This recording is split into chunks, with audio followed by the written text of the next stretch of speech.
Tuesday, April 15th, 2025, Toronto Maple Leafs versus Buffalo Sabres, game 81 of 82. Austin Matthews scores his 400th career goal, Mitch Marner hits his first 100-point season, and the Toronto Maple Leafs win the Atlantic Division for the first time in franchise history, locking in a first-round matchup against the Ottawa Senators. What a Tuesday night. The Battle of Ontario is back after a 21-year hiatus.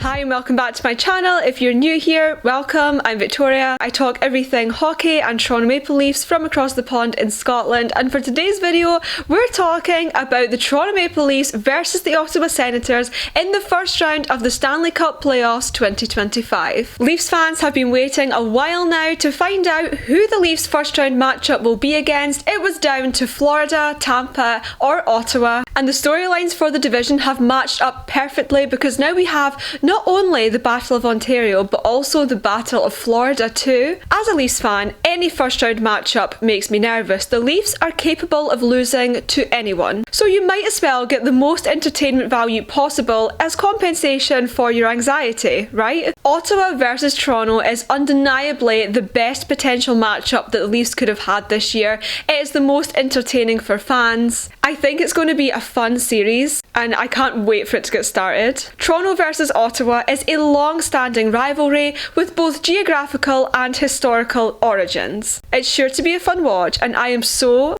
excited. But who's really the favourite in this matchup? Will the Leafs finally go on a deep cup run? Or will the Senators make the most of their first playoffs since 2017? I mean, unfortunately I don't have a crystal ball, so I don't know, but we can talk about it. Games between Ottawa and Toronto hockey teams actually predate the NHL, with the original Ottawa Senators defeating the Toronto St. Georges to win the Ontario ice hockey title all the way back in 1891. The current Senators organisation entered the NHL in 1992, and a rivalry began to form between them and the Leafs in the late 1990s. This rivalry met new heights in the year 2000 as they met for the first time in the playoffs. The Leafs won this series in 6 games. The following season they met once again in the first round of the 2001 playoffs, Ottawa being the favourites in that year as they had swept the Leafs in the regular season series.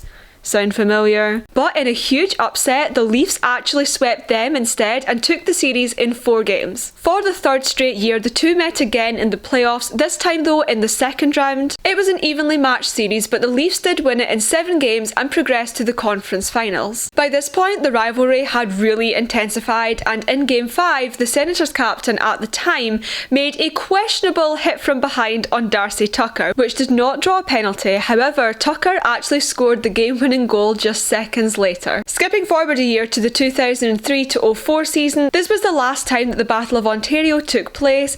I know it feels like 2004 just happened, but I was literally 4 years old at that point, and the only thing I knew about sports was maybe the different colours of football shirts that my parents would dress me in as a kid. So 2004 is actually a longer time ago than even I imagine it to be. Like, when I hear someone was born in 2004, in my head they're like 16, even though that makes absolutely no sense to the age I am. But anyway, I digress. 2004 was a while ago, 21 years since we've seen the Battle of Ontario, so this is exciting. And this last battle between the two in 2004 ended with a Leafs first round victory over the Senators in Game 7 again. That means that the Leafs are 16-8-0 over the Senators all time in the playoffs. An impressive record, with Toronto coming out on top in each meeting. Now that we've got the historical context out of the way, what about the regular season this year for the Leafs versus the Senators? In this year's regular season, the Leafs obviously have an overall better record. They won the Atlantic Division, of course. They're also second in the Eastern Conference and they have a record of 51-26-4. They're well above a 100-point team, and honestly, they've had a good year. Although it's not regular season success that the Leafs struggle with, this year has felt different under coach Berube's different playing style. It's much more defensive focused and physical than in previous years. It feels like they're winning games that previously they would have lost. It doesn't feel like the same team that would choke at every opportunity either, and it finally seems like the Leafs might be cashing in on this long-term investment that they've had on their core group. I don't think anyone doubted that the Leafs were going to make playoffs this year, but their regular season success has actually gone above what I had anticipated they were going to do this year, and it was cool to see. The Ottawa Senators, on the other hand, feel like a little bit of an underdog this year, despite obviously having some really good talent on their roster. They've been in a rebuild in recent years, so clinching that first wildcard spot is honestly impressive. With a regular season record of 44-30-7, they're not far off a 100-point season, and they have reached both 4th in the division and 6th in the conference. Over the past 2 seasons, the Senators have a 6-1-0 record over the Leafs, which makes me feel uneasy as a Leafs fan. There's just something about a regular season matchup between Ottawa and Toronto that the Senators just have the Leafs number. The Leafs haven't played well against the Senators over the past couple of seasons, so although on paper the Leafs should definitely be the favourites, are they in reality? Let's talk about the core groups in each team for a second, because this feels like something that is wildly different between both teams. The Leafs have had the same core group for a number of years now. A powerhouse of a forward group. Matthews, Marner, Tavares and Nylander are largely to thank for the Leafs' recent regular season success. As I just said, Marner has hit the 100-point mark this season for the first time in his career. He also really showed his potential to come in clutch during the Four Nations face-off when he helped secure Canada their win. Matthews has had a quieter season than usual. You can tell that there is some sort of injury problem lingering, which is causing him some problems. He's been shooting the puck less, he's been passing far more. Sorry, we have a guest. This is Dawson. Dawson, please tell us your thoughts. Who's winning the cup this year? Any thoughts? No? Nothing? Okay, cool. Austin Matthews still has an impressive 32 goals and 45 assists this season, totaling 77 points. And he has only played 66 games this season. It'll be 67 in total after they have played Detroit in their final game. As I'm filming this, they haven't played that game yet. Are you kidding me? 67 games? I'm not even joking when I say that the number 67 and the year 1967 just keeps coming up everywhere I look. So even on a quieter year, he is still very much elite talent and he's still very productive for the team. Meanwhile, John Tavares is having a bounce back season this year. He has got 74 points on this season. He has been absolutely incredible. Re-sign him immediately, please. And then there's Nylander, who is currently second in the NHL for goals this season with 45. He is only behind Draisaitl. It's clear that the Leafs core has the potential to take them to success. It is an incredible group of talent. They are so fun to watch, and during the regular season, their impact on the team is undeniable.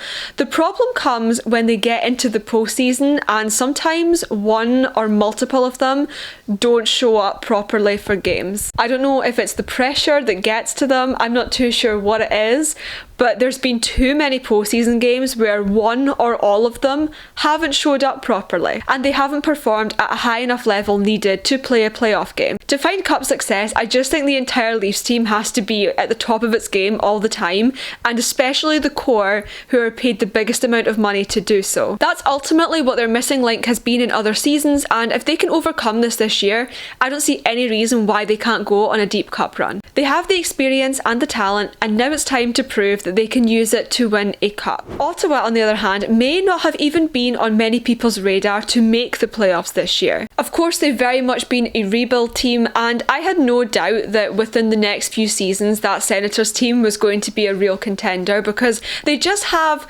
such a great group of young elite talent with so much potential. Problem is, this young core group, including Stützle, Brady Tkachuk, Sanderson, Gregg, Pinto, etc., they all have no playoff experience. There's a chance that this inexperience could lead to mistakes and it could cost them crucial games. It could leave them vulnerable in comparison to the Leafs core, which obviously has a lot of experience in the postseason. Everyone always says that the postseason is an entirely different ballgame to the regular season, and the Leafs are honestly the pinnacle of that because they have so much regular season success and yet they've never been able to convert it properly into the playoffs. And Ottawa could meet the same fate. Nobody knows, of course, because they haven't made the playoffs with this group they have. However, it's not a completely young and inexperienced team, and the Senators do have veteran players such as David Perron and Claude Giroux who do have playoff experience, veterans who can use their experience to support the young ones who haven't been in the playoffs yet. There's also a chance that this novelty and the excitement of making playoffs could increase Ottawa's confidence enough that they just sort of go in with a nothing to lose mentality, which could ultimately give them the series win. Goaltending, one of my favourite parts of hockey. Ottawa's goaltending tandem of Linus Ullmark and Anton Forsberg has definitely played a pivotal part in their success this season. Ullmark in particular has 24 wins this year, and he poses an impressive .911 save percentage. Goaltending, something that I feel the Leafs have improved on the most this year. I think the Leafs have better goaltending going into this postseason than they have in any other postseason of the current era. Anthony Stollarz and Joseph Woll have made a huge difference to this team as a tandem. Stollarz currently has the best save percentage in the NHL at .926 and the third best goals against average with 2.14. Joseph Woll can't be overlooked though. He has made some of the most incredible saves this season, and his save percentage is also above .900. Stollarz actually started for less than half of the Leafs games this year, but that's largely due to the fact that he had a knee injury during the season, and honestly I think it's great that even after that injury he's managed to come back and perform at the same exceptional level as he did before the injury. With that in mind, I would imagine that it's going to be Ullmark versus Stollarz starting off in the first round. Linus Ullmark can be really good when he's hot, but he definitely has inconsistencies, and out of the small sample size of games that he has in the postseason, his record is not great. So he's going to have to hold his nerve if he wants to keep pucks out. Stollarz and Woll combined have the ability to provide better goaltending for the Leafs than I think we've seen in the postseason for a long time, but ultimately you can't win with goaltending alone, and the Leafs have to make sure that they are scoring enough in order for the good goaltending to be effective. I do feel quite confident in the Leafs goaltending this season, which makes a massive change from usual because normally it's something I'm worried about. In terms of defence, the Leafs really gained defensive depth this season.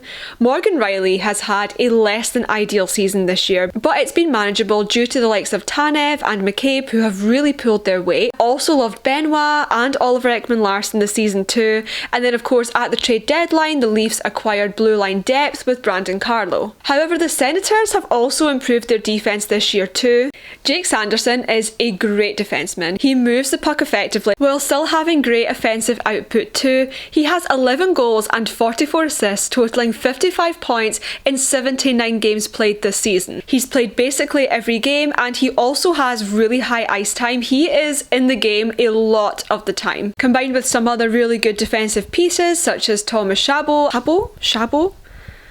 I'm suddenly realising I don't know how to say that man's name. Wow, it's really rainy outside suddenly. I'm not joking, it went from being like really sunny, hot, I lived in like shorts and t-shirts last week, to now it's freezing, windy and raining.